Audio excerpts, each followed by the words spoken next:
માન્ય નરેન્દ્ર મોદી સાહેબના વડાપ્રધાન તરીકેના 12 વર્ષના વિશ્વાસ, વિકાસ અને જનકલ્યાણના 12 વર્ષ પૂર્ણ થવા બાબતે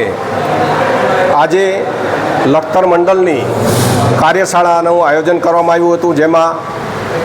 અમારા જિલ્લાના મંત્રી અને મંડળના પ્રભારી બેન શ્રી જાગૃતિબેન, બીજા જેવા પ્રભારી શ્રી મુકેશભાઈ, જિલ્લા પંચાયતના ઇન્ચાર્જ રાજભા અને પાર્ટીના અધ્યક્ષ મંડળના રવિરાજભાઈ ઉપસ્થિત રહી અને જનપ્રતિનિધિઓ, ચૂંટાયેલ મંડળના સૌ હોદ્દેદારો, સેલ મોરચાના પ્રમુખ મહામંત્રીશ્રીઓ હાજર રહ્યા હતા, જેમાં આગામી 5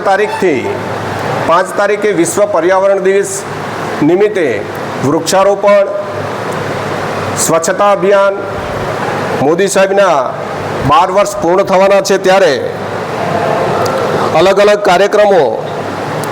જેવા કે પ્રગતિ પથ યાત્રા, વિકસિત ભારત સંકલ્પ યાત્રા, પ્રબુદ્ધ નાગરિક સંમેલન, મોદી સરકારની સિદ્ધિઓની પ્રદર્શની, જનકલ્યાણ શિબિર એટલે કે સેવા સેતુ અને 21 તારીખે વિશ્વ યોગ